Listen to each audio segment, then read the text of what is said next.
ሰላም ጤና ይስጥልን ውድ የአሮማ ሚዲያ ቤተሰቦቻችን የሰዓቱን ዜናዎች እንደሚከተለው እናቀርባለን። አብራችሁን ቆዩ። ቱርክ የብረት ጋሻ ስትል የሰየመችውን የአየር መከላከያ ስርዓት ይፋ አደረገች። በመካከለኛው ምስራቅ ያለው ውጥረት ተከትሎ ቱርክ የድንበርና የአየር ክልሏን ደህንነት እያጠናከረች እንደሚገኝ አስታውቃለች።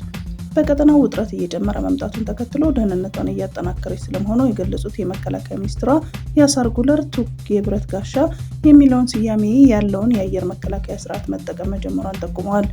ያክለውም እስራኤል በኢራን ላይ የወሰደችውን ጥቃት ያወገዙ ሲሆን ጉዳዩን በቅርበት እየተከታተልን ነው ብለዋል ሚኒስትሩ። የእስራኤል ህገወጥ ድርጊቶች በመላው ቀጠና ላይ ግጭቱ ለማስፋፋት ያለሙ መሆናቸውን መጀመሪያ በጋዛ ከዚያም በሊባኖስ አሁን ደግሞ በኢራን እየፈጸመች ያለችውን ጥቃት ማሳያ ነው ብለዋል። እስራኤል በድርጊቷ ቀጠናውን ወደ ትርምስ እየጎተተች መሆኑን ዓለም አቀፉ ማህበረሰብ የእስራኤልን ድርጊት ለማስቆም በአስቸኳይ እርምጃ እንዲወስድም ጠይቀዋል።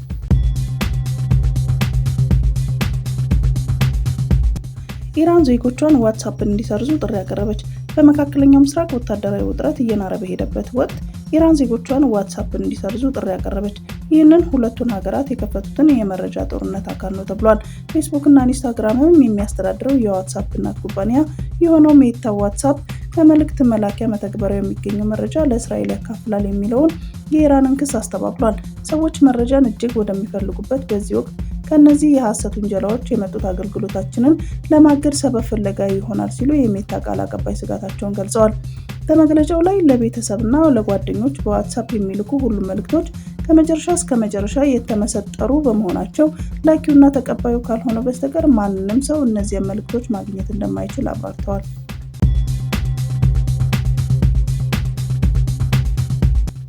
ሩሲያ ዩክሬንን ዋና ከተማ በድሮንና ሚሳኤል ደበደበች። ሩሲያ በዩክሬን ዋና ከተማ ኪየቭ በፈጸመችው ጥቃት 24 ሰዎች መገደላቸው ተነገረ። ሩሲያ ጥቃቱን የከፈተችው ከ444 በላይ ድሮኖችና 32 ሚሳኤሎችን ተጠቅማ እንደሆነ የዩክሬን የሀገር ውስጥ ሚኒስቴር ገልጿል። በጥቃቱም 24 ሰዎች መሞታቸውና ከ100 በላይ ሰዎች ስለመቁሰላቸው የሀገሪቱ ባለስልጣናት መናገራቸውን ቢቢሲ ዘግቧል። ጥቃቱ በርካታ መኖሪያ ቤቶችን ማውደሙን የተነገረ ሲሆን የሟቾች ቁጥርም ሊጨምር እንደሚችል ተገልጿል።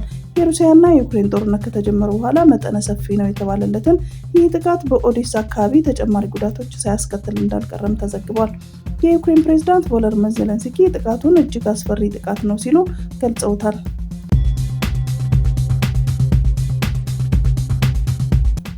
ጀርመን ለኢራን ለመደራደር ፈጽሞ አይረፍድም ስትል መልእክት ልካለች። የጀርመን የውጭ ጉዳይ ሚኒስትር የኢራን መሪዎች ሀገሪቱ የኒውክሌር ጦር መሳሪያ እንደማትፈልግ ተአማኒነት ያለው ማረጋገጫ እንድትሰጥ ጠይቀዋል። በኢራንና በእስራኤል መካከል ወታደራዊ ግጭቱ ተባብሶ እንዲቀጥል በድርድሩ መፍትሄ ለመፈለግ ፈቃደኛ መሆኗን እንደሚያሳዩ ተማጽነዋል። ሚኒስትሩ ከዮርዳኖስ አቻቸው ጋር በሰጡት ጋዜጣዊ መግለጫ መፍትሄውን ለማደራደር ዝግጁ ነን፣ ሆኖም ኢራን አስቸኳይ እርምጃ መውሰድ አለባት ብለዋል። አንድ ሰው በቅን ልቦና ወደ ድርድር ጠረጴዛው ለመምጣት ፍላጎት ካሳየ ለመደራደር ፈጽሞ አልረፈደም ሲሉ ተናግረዋል። ኢራን ቀጣይ ዙር የኒውክሌር ድርድር ሊካሄድ ጥቂት ቀናት ሲቀረው የእስራኤል ድንገተኛ ጥቃት ተከትሎ በአሜሪካና በምዕራባውያን አጋሮች ላይ ምንም አይነት እምነት እንደሌላት መናገሯን የዘገበው አልጀዚራ ነው። የአሜሪካ ፕሬዝዳንት ዶናልድ ትራምፕ ፑቲን የእስራኤልና ኢራንን ጦርነት ለማደራደር ያቀረቡትን ሀሳብ ውድቅ አደረጉ። ትራምፕ ወደ ሌላ ቦታ ከመሄድ በፊት መጀመሪያ የዩክሬን ጦርነት መፍትሄ ይሰጠው በሚል ፑቲን አሳስበዋቸዋል። ፑቲን ለመዳኘት ሀሳብ ማቅረባቸውን ያልደበቁት ትራምፕ ነገር ግን አንድ ውለታ ዋልልኝ ያልኩት እሱም መጀመሪያ የራስን አጠናቅ ነው በሚል ቁጣ ባዘለ ድምጸት በዋይት ሀውስ ለጋዜጠኞች አስረድተዋል። የእስራኤልና ኢራን ጦርነት በራስ መንገድ ለመቋጨት መሞከር ዋጋ ያስከፍላል የሩሲያ አቋም ሆኗል። የሁለቱ ሀገራት ውጥረት እየሰፋ ሩሲያንና አሜሪካን ሊያቀያየም የሚችል ሆኗል።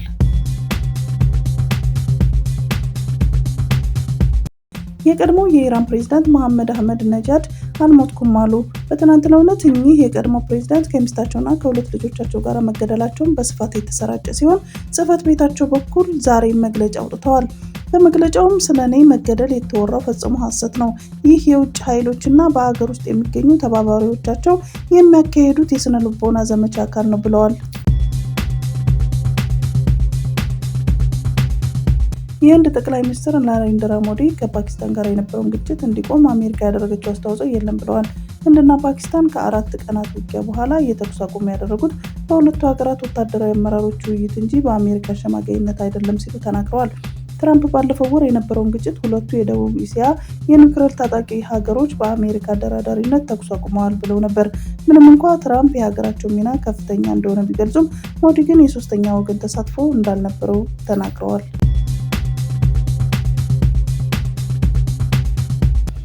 የትግራይ ክልል ትምህርት ቢሮ ኃላፊ ዶክተር ኪሮስ ጎሽ የፕሪቶሪያ ሰላም ስምምነት ሙሉ ሆኖ ባለመተግበሩ 1.2 ሚሊዮን ህጻናት ወደ ትምህርት ገበታቸው እንዳልተመለሱ ገለጹ።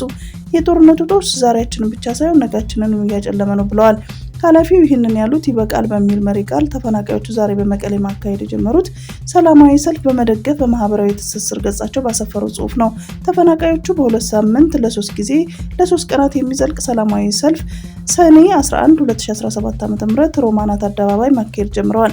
ለአምስተኛ ክረምት መጠለያ መኖር ይብቃ ያሉት ሲሆን የትግራይ ክልል ቀድሞ ወደነበረበት ቅርጽ ተመልሶ ግዛታዊ አንድነቱ እንዲከበር፣ የተፈናቃዮች ድምጽ እንዲሰማ፣ በተፈናቃዮች ስም የሚሰራ የፖለቲካ ቁማር እንዲቆምና ሌሎች ጥሪዎችንም አቅርበዋል። ሰላማዊ ሰልፉን ያዘጋጀው በተፈናቃዮች የተመሰረተው ጽላል ማህበረሰብ ምዕራብ ትግራይ የተባለ መንግስታዊ ያልሆነ ማህበር እንደሆነም ተነግሯል።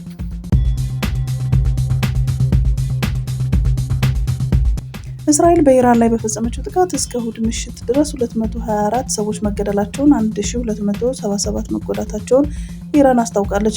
እስራኤል በበኩሏ በኢራን ጥቃት 20 ሰዎች እንደተገደሉባት ገልጻለች። ተባብሶ በቀጠለው የሁለቱ ሀገራት ጦርነት ምክንያት ነዋሪዎች በአካባቢያቸው እንዲወጡ በሁለቱም በኩል መልእክት እየተላለፈ ነው።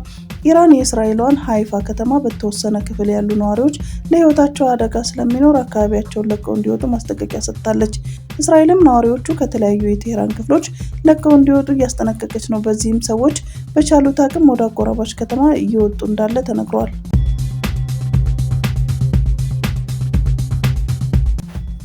ዘኢኮኖሚስት ዓመታዊ የከተሞች ይፋ ዝርዝር ውስጥ የዴንማርኳን ኮፐንሃገን በዓለም ላይ ለኑሮ ምቹ ከሆኑ ከተሞች መካከል ቀዳሚ ስፍራ ሰጥቷታል።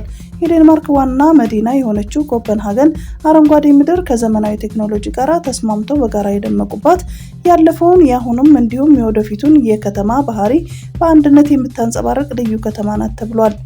ይቺ ከተማ በዓለም ዙሪያ ከሚገኙ 173 ከተሞች መካከል በጤና አጠባበቅ፣ በትምህርት፣ በሰላም፣ በመሰረተ ልማት እንዲሁም የአካባቢ ጥበቃ መስፈርቶችን በማሟላት የመጀመሪያ ደረጃ ማግኘቷን የተገለጸው። ከኮፐንሃገን በመቀጠል ሌሎች 10 ሀገራት በዝርዝሩ የደረጃ ምድብ የተሰጣቸው ሲሆን የኦስትሪያ ዋና ከተማ ቬና በደረጃው መደቡ ላይ ሁለተኛ ደረጃን ይዛለች። የስዊዘርላንዷ ግዙፍ ከተማ ዙሪክ፣ የአውስትራሊያዋ ሜልቦርን ከተማ እንዲሁም የዓለም አቀፉ ተቋማት መቀመጫ የሆነችው ጄኔቫ በኑሮ ምቹ የሆኑ ከተሞች በመባል በቅደም ተከተል ከ3ኛ እስከ 5ኛ ያለውን ደረጃ ይዘዋል። በኢራንና በእስራኤል መካከል የተፈጠረውን ግጭት በውይይት እንዲፈታ ሩሲያ ለማደራደር ዝግጁ መሆኗን ፕሬዝዳንት ቭላዲሚር ፑቲን ገለጹ። የሩሲያው ፕሬዝዳንት ቭላዲሚር ፑቲን ከተባበሩት አረብ ኤሚሬትስ ፕሬዝዳንት መሐመድ ቢን ዛላድ አል ናህያ ጋራ በመካከለኛው ምስራቅ ወቅታዊ ሁኔታ ላይ በስልክ ውይይት አድርገዋል። የሁለቱ ሀገራት መሪዎች የግጭት መባባስ አሳሳቢ መሆኑን ገልጸዋል። መሪዎቹ ጦርነቱን በአስቸኳይ ማቆም እንዳለባት በአጽንኦት ሰጥተው ከኢራን የኒውክሌር መርሃ ግብር ጋር የተያያዙ ጉዳዮችን ጨምሮ ቀጣይ ጉዳዮችን ለመፍታት የተጠናከረ የፖለቲካ ጥረት እንዲደረግ ጠይቀዋል። ፕሬዝዳንት ቭላዲሚር ፑቲን ሩሲያ በኢራንና በእስራኤል መካከል ውይይት እንዲደረግና ለማደራደር ዝግጁ መሆኗን አረጋግጠዋል። ሩሲያ ከተባበሩት አረብ ኤሚሬትስና ከሌሎች ሀገራት ጋር የምታደርገውን ንቁ ዲፕሎማሲያዊ ግንኙነት አጠናክራ እንደምትቀጥል መግለጻቸውን ስፑትኒክ ዘግቧል። በውይይቱ መሪዎች የመካከለኛው ምስራቅ ቀጠና ለከፍተኛ አለመረጋጋት እየተዳረገ መምጣቱን፣ የዓለም ሀያላን መንግስታት ጦርነት እንዳይባባስ ጥረታቸውን አጠናክረው መቀጠል እንደሚገባቸው አስታውቀዋል። አያቶላ ኻሜኒ አሜሪካ ኢራንን ብታጠቃ ከባድ መዘዝ የሚያመጣ ዘላቂ ጉዳት እንደሚያጋጥማት አስጠነቀቁ። የኢራኑ መንፈሳዊ መሪ አያቶላ አሊ ኻሜኒ ዩናይትድ ስቴትስ ኢራንን ብታጠቃ ከባድ መዘዝ የሚያመጣ ዘላቂ ጉዳት እንደሚያጋጥማት አስጠንቅቀዋል። የአሜሪካው ፕሬዝዳንት ዶናልድ ትራምፕ ትናንት ለኢራን መሪዎች በተለይም ለአያቶላ ኻሜኒ ኢራን ያለአንዳች ቅድመ ሁኔታ እጅ መስጠት አለባት የሚል መልእክት ማስተላለፋቸው ይታወሳል። ይህንንም ተከትሎ የኢራኑ መንፈሳዊ መሪ አያቶላ አሊ ኻሜኒ የኢራንን ሕዝብና ታሪኳን የሚያውቁ አስተዋዮች ኢራንን በዚህ መልኩ ዛቻ በተሞላበት ቃላት አይናገሯትም ብለዋል። ምክንያቱም ኢራናውያን ለጠላት የሚንበረከኩ ሕዝቦች አይደሉም ሲሉ መናገራቸውን ሮይተርስ ዘግቧል። መንፈሳዊ መሪው አያይዘው የዩናይትድ ስቴትስ ከእስራኤል ወግና ኢራንን ማጥቃት ከጀመረች ከባድና ዘላቂ ጉዳት እንደሚደርስባት አስጠንቅቀዋል። ሄርምስ 900 የሚባለው ሰው አልባ አውሮፕላን ተመቶ እንደወደቀባት እስራኤል አመነች። ሄርምስ 900 የሚባለው ሰው አልባ አውሮፕላን ተመቶ እንደወደቀባት እስራኤል ማረጋገጫ ሰጠች። በአየር ድብደባና በሚሳኤል ጥቃት እየተባባሰ የመጣው የእስራኤልና የኢራን ግጭት በዛሬው ዕለትም እንደቀጠለ ነው። ይህን ተከትሎም ዛሬ ንጋት ላይ የኢራን ከተሞች ለማጥቃት የተላከ የእስራኤል ሄርምስ 900 የተሰኘው ድሮን በኢራን ጸረ አውሮፕላን ተመቶ መውደቁን የሚያሳይ ቪዲዮ በኢራን ቴሌቪዥን ታይቷል። ይህንም ተከትሎ የእስራኤል መከላከያ ኃይል ድሮኑ በግዳጅ ላይ እያለ በኢራን ተመቶ መውደቁን አምኗል። እስራኤል ለመጀመሪያ ጊዜ ከተመታባት የድሮን አካል መረጃ ሊገኝ ይችላል የሚል ስጋት እንደሌላት መግለጿንም ሲጂቲኤን ዘግቧል። መረጃዎች እንደሚያሳዩት የአንዱ ሄርምስ ድሮን ዋጋ ከ10 እስከ 20 ሚሊዮን የአሜሪካ ዶላር የሚገመት ነው። በእስራኤሉ አልቢት ሲስተም የተሰራው ይህ ድሮን ለወታደራዊ አገልግሎት የተሰራ እጅግ የተራቀቁ መሳሪያዎች የተገጠሙለት ነውም ተብሏል። በተጨማሪም ይህ ሰው አልባ አውሮፕላን ለ30 ሰዓት ያለማቋረጥ መብረር የሚችል የተራቀቁ የስለላ ካሜራዎች ያሉት እንዲሁም እስከ 300 ኪሎ የሚመዝን አውዳሚ ቦምብና ሚሳኤል መሸከም የሚችል ነው። ከእይታ ተሰውሮ የተሰጠውን ኢላማ መቶት መመለስ እንዲችል ተደርጎ የተሰራ ዘመናዊ ሰው አልባ አውሮፕላን እንደሆነም የዘርፉ ተንታኞች ገልጸዋል። የእስራኤል ጦር ከኢራን የሚሰነዘሩ የሚሳኤል ጥቃቶች መቀጠላቸውን ገለጸ። ይህን ተከትሎም በመላው እስራኤል የአየር ጥቃት ማስጠንቀቂያ ሳይረኖች ተሰምተዋል። የሀገር ውስጥ ግንባር እዝ ህዝቡን የደህንነት መመሪያዎች እንዲከተልና ወደ መጠለያ እንዲገቡ ማሳሰቢያ ሰጥቷል። የእስራኤል መገናኛ ብዙኃን እንደዘገቡት በኢራን የሚሳኤል ጥቃት የተነሳ በደቡባዊ እስራኤል የሚገኘው ቤርሻባ ከተማ ውስጥ በሚገኘው ሶርቃ ሆስፒታል ላይ ጉዳት ደርሷል። በተጨማሪም ሚሳኤሎች በቴል አቪቭ፣ ምስራቅ ራማት ጋን እና በደቡብ ሃሎን መውደቃቸው ሚዲያዎች ዘግበዋል። የእስራኤል አየር ኃይል ከኢራን እየተተኮሱ ያሉትን ሚሳኤሎች ለመጥለፍ እየሰራ መሆኑን ቢገለጽም ነገር ግን የሀገሪቱ መከላከያ ስርዓት ሙሉ በሙሉ አስተማማኝ አይደለም ሲል አስጠንቅቋል። በቀጠለው በዚህ ጥቃት አንዳንድ ሚሳኤሎች መከላከያውን ጥሰው በማለፍ ጉዳት እያደረሱ ነው። በጥቂቶቹ ቢያንስ 24 ሰዎች በእስራኤል መገደላቸውን መረጃዎች ጠቅሰን ቀደም ሲል መዘገባችን አይዘነጋም። እስራኤል በቴህራን የሚገኘው የሀገር ውስጥ ደህንነት መስሪያ ቤት ማውደሟን አስታወቀች። የእስራኤል ሰራዊት ዛሬ ባሰራጨው መረጃ የሀገር ውስጥ ደህንነት መስሪያ ቤቱን ያወደምኩት በጦር አውሮፕላኖች ድብደባ ነው ብሏል። ሰራዊቱ ቀደም ሲል ባወጣው መግለጫ በኢራን ላይ የሚካሄዱ ጥቃቶች ዓላማ የኒውክሌር ማብላያ ተቋማትን ማውደም ብቻ ሳይሆን የአምባገነን ያለውን የኢራንን መንግስታዊ መዋቅሮችንም እንደሚያካትት ገልጾ ነበር ሲል አዣንስ ፍራንስ ፕሬስ ዘግቧል። ኢራንና እስራኤል በአፋጣኝ የተኩስ አቁም ስምምነት እንዲያደርጉ ተመድ ጠየቀ። ላለፉት 7 ቀናት ጦርነት ውስጥ የገቡት ኢራንና እስራኤል በአፋጣኝ የተኩስ አቁም ስምምነት እንዲያደርጉ የተባበሩት መንግስታት ድርጅት ዋና ጸሐፊ አንቶኒዮ ጉተሬስ ጥሪ አቅርበዋል። በሁለቱ ሀገራት መካከል እየተካሄደ የሚገኘው ጦርነት እየተባባሰ መሆኑን የተናገሩት ዋና ጸሐፊው በሀገሪቱ ግጭቱን በማቆም በአስቸኳይ የተኩስ አቁም ስምምነት እንዲያደርጉም ጠይቀዋል። በሁለቱ ሀገራት መካከል እየተካሄደ ያለው ጦርነት ሁሉም የዓለም አቀፍ ማህበረሰብ ወደ ዓለም አቀፍ ግጭትና ጦርነት እንዳይስፋፋ መከላከል እንዳለበትም አሳስበዋል። ዋና ጸሐፊው ይህንን ያሉት የአሜሪካ ፕሬዝዳንት ዶናልድ ትራምፕ ሀገራቸው በእስራኤል ጎን በመሆን በጦርነቱ ልትሳተፍም ላትሳተፍም ትችላለች፣ ማንም አያውቅም ማለታቸውን ተከትሎ ነው። በሁለቱ ሀገራት መካከል ያለውን ጦርነት ለማቆም ፕሬዝዳንት ዶናልድ ትራምፕ ኢራን ያለምንም ቅድመ ሁኔታ እጅ እንድትሰጥ ያቀረቡትን ጥሪ የኢራኑ መሪ አያቶላ ካሚኒ ውድቅ ማድረጋቸው ይታወሳል። በሁለቱ ሀገራት መካከል በቀጠለው ጦርነት ምክንያት በርካታ ሀገራት ዜጎቻቸውን ከኢራንና ከእስራኤል ማስወጣት ጀምረዋል።